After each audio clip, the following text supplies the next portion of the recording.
Assalamu alaikum guys, welcome to the Literary Voyage. Hope you guys are healthy, wealthy and fine shine. I'm here with a new story, We Are Not Jews. Okay ji, let's discuss characters first. This story revolves around Azhar, his mother Yuvoni and father. Yuvoni is an English lady, लेकिन father जो है वो पाकिस्तानी है, जिस वजह से अजहर को बहुत से आइडेंटिकल इश्यूज़ और वर्स कंडीशंस जो है वो फेस करना पड़ती हैं. इश्यूज़ मोस्टली जो हैं वो बिग बिली और लिटिल बिली ही क्रिएट करते हैं, क्योंकि उनको लगता है कि बीइंग ज्यू is far better than being in love with Pakistani.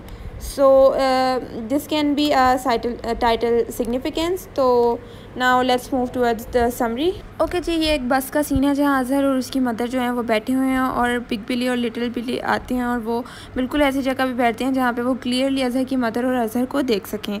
और उसके बाद बिग बिली जो है वो कहती है कि वो देखो बड़ा लड़का, और लिटिल बिली मजाक से कहती है बड़ा लड़का, इतना बड़ा लड़का जिसको बात करने के लिए भी उस्ताद के पास जाना पड़ता है. और अजहर के बारे में बताया कि वो बहुत लाइक था और क्लास में बहुत अच्छा रीडर था, और क्योंकि उसकी मदर जो है वो उसको रोज़ लाइब्रेरी लेके जाया करती थी, लेकिन आज वो लेट हो गई और इस वजह से वो उसको लाइब्रेरी नहीं लेके जाना चाहती थी, और वो नहीं चाहती थी कि उसका हस्बैंड उनसे लेट आने की वजह पूछे.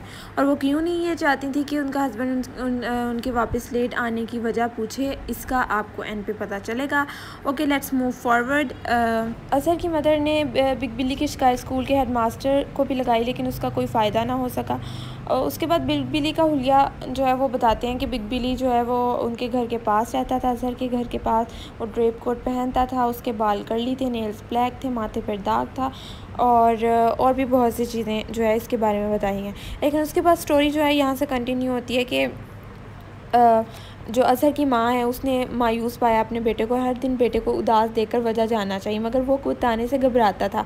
आखिरकार उसने लड़कों की जाने वाली ज़्यादती और ख़ास तौर पर जो बिग बिली उसके साथ करती थी उसका इतराफ़ करते किया और अपनी माँ को बताया. लेकिन माँ ने शुरू में मजाक समझा और उसको हौसला दिया और कहा कि अगर अब बिग बिली तंग करे तो उसको कहना कि little Billy you are common as mark, यानी कि तुम बिल्कुल ऐसे कॉमन हो जैसे कि कोई सोइल हो, यानी कि कोई मट्टी हो. अजहर ने माँ के कहने पे बिल्कुल उसी तरह किया, मगर अगले दिन लिटिल बिली जो है वो उससे भी ज़्यादा बुरी तरह पेश आया और उसने मज़ीद उसके बुरे नाम जो है रख लिया, और बल्कि खुद ही नहीं है और भी लड़कों को मिला के उसको मज़ीद तंग करने लगा. यहाँ तक तो बिग बिली और लिटिल बिली ने मिलकर सिर्फ अजहर को ही तंग किया, मगर उसके बाद बस में उन्होंने उसकी मदर को निशाना बनाया.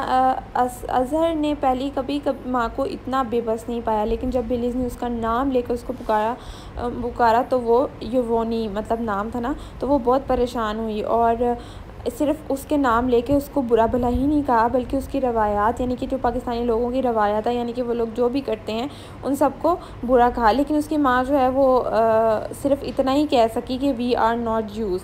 तो बिलीज़ पहले तो हैरान हुई, लेकिन फिर ये कहा कि तुम तो उनसे बदतर हो कि तुमने पाकिस्तानी से शादी करी.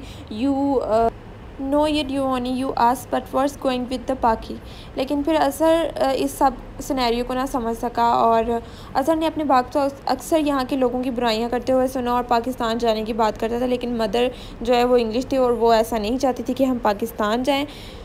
उसके बाद अजहर के फ़ादर की कुछ डिटेल्स हैं कि वो पाकिस्तानी था, वो शू पॉलिश बनाने का काम करता था और उसके साथ लिखना भी चाहता था, मगर उसकी इंग्लिश इतनी अच्छी नहीं थी. फिर ये एक सीन है कि एक दिन फिर से बस में अजहर और उसकी मदर बैठी हुई हैं और बिग बिली और लिटिल बिली आती हैं, और लिटिल बिली एक स्टोन उठा के उस विंडो में मारती हैं जहाँ पे अजहर और उसकी मदर बैठी होती हैं, और वो शीशा जो है वो टूट जाता है. तो अजहर जो है वो उठता है लड़ने के लिए उठता है, लेकिन जो कंडक्टर है वो उसको रोक देता है, और कंडक्टर भी उनके साथ ही मिला होता है और वो भी जो है ना उनके साथ मिलके ही इन पे हंसता होता है. फिर उसकी मदर उसको बस से निकलने का कहती है और उसके बाद उतर के किसी सुनसान जगह चली जाती है और वहाँ जाके भी रोती है और ख़ुद को नॉर्मल करने की कोशिश करती है, और फिर घर आके भी बाप से कुछ नहीं कहती और बिल्कुल नॉर्मल बिहेव करती है. और बाप उसके बाद वो भी नहीं समझ पाता और वो भी अपने घर वालों के साथ बातों में जो है वो बिज़ी होता है और अपनी बातें जो है वो कर रहे होते हैं, सारे इंजॉय कर रहे होते हैं.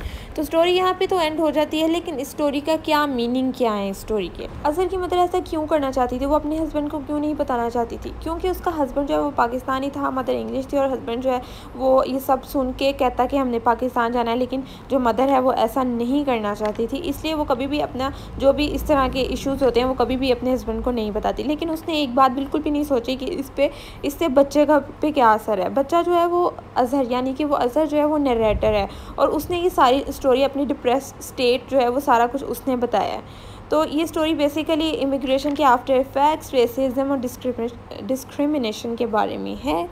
और इसकी टाइटल सिग्निफिकेंस क्या है और अज़हर की मदर ये क्यों कहती है कि वी आर नो ज्यूज़। वो शायद बिग बिली को सेकेंड वर्ल्ड वार के हॉरर्स के बारे में याद करवाना चाहती थी, या शायद ये बताना चाहती थी कि वो और उसकी फैमिली ज्यूज़ जैसी बुरी नहीं है।